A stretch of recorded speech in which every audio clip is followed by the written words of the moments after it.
CA inter के students fail होने का सबसे बड़ा रीजन है वो पेपर को कंप्लीट नहीं कर पाते हैं। अगर आपने सीए इंटर का एग्जाम दिया होगा तो आपको पता होगा कि पेपर कितना लेंथी आता है, जिसको 3 घंटे में कंप्लीट करना बहुत मुश्किल है। तो आज के इस वीडियो में मैं आपको बताने वाला हूं कुछ ऐसी अमेजिंग टिप्स एंड ट्रिक्स जिसकी मदद से आप अपने इंटर की एग्जाम को, अपने 100 मार्क्स के पेपर को इजीली 3 घंटे में आप कंप्लीट कर पाओगे।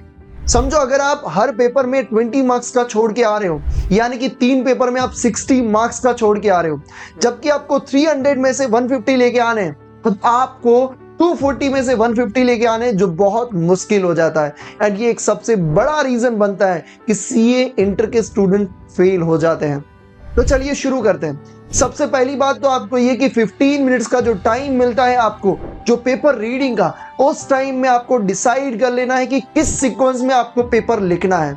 जो सबसे अच्छा आता है वो सबसे पहले लिखना है, वो तो आपको पता ही है। बट वो गलती ये करते हैं कि उनका पेपर जहां पे वो शुरुआत कर रहे हैं, जो उनके लिए बेस्ट पार्ट है, जो सबसे अच्छा क्वेश्चन आते हैं, उसमें वो बहुत धीरे धीरे लिखते हैं, ये सोच के कि चलो यार 7 में से 7, 10 में से 10 मार्क्स क्लेम कर लेंगे, जबकि आपको उसको स्पीड में लिखना चाहिए जो पार्ट तुमको आता है।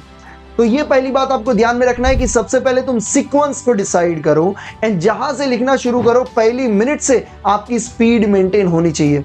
बट भैया स्पीड कितनी होनी चाहिए? एक सिंपल सा लॉजिक आप समझ लो कि 100 मार्क्स का पेपर आपको 180 मिनट्स में कंप्लीट करना है, यानी कि 1 मार्क्स के लिए आपके पास 1.8 मिनट्स है। उसी हिसाब से आपको कैलकुलेट करने, मार्क्स को मल्टीप्लाई करो तो आपको इजीली समझ में आ जाएगा कि आपको कितना मिनट्स हर क्वेश्चन को देना चाहिए। फॉर एग्जांपल अगर कोई क्वेश्चन 10 मार्क्स का है तो उसे आप 18 मिनट्स दे सकते हो, क्योंकि 1 मार्क्स के लिए आप 1.8 मिनट्स ज्यादा से ज्यादा दे सकते हो। अगर आप इसमें भी लास्ट में 10 मिनट अपने लिए बचाना चाहते हो तो आप 1.7 से मल्टीप्लाई करके आप डिसाइड कर सकते हो कि आपको कितने टाइम में कंप्लीट करना चाहिए। तो सेकेंड चीज आपको ध्यान में रखनी है कि हर क्वेश्चन के लिए आपके पास डेडलाइन होना चाहिए। थर्ड थिंग जो सबसे बड़ी मिस्टेक होती है, हर स्टूडेंट को यह लगता है कि वो क्वेश्चन सॉल्व कर रहा है और उसे सॉल्व कर ही देगा।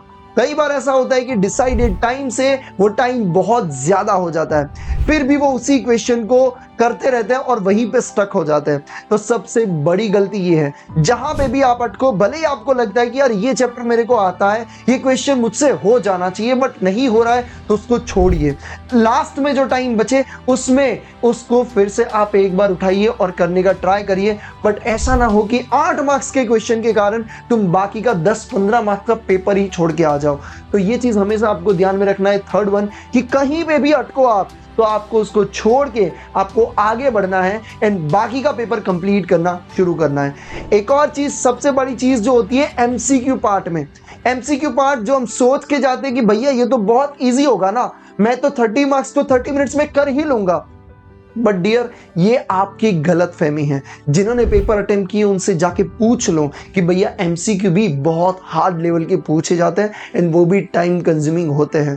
तो 30 मार्क्स के लिए मैं एक्सपेक्ट करता हूं कि आपको 40 मिनट्स अलग से साइड कर देना है अपने एमसीक्यू पार्ट के लिए। तो ये सब चीजों का आप ध्यान रखिए, अपने पेपर को इजीली आप कंप्लीट कर सकते हो।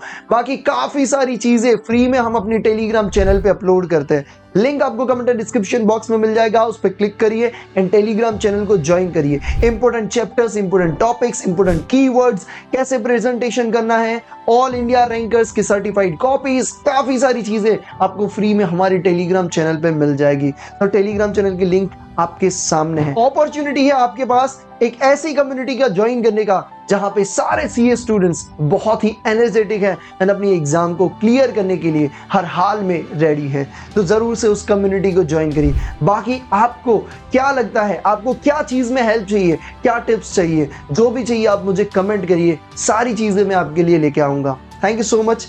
जय हिंद।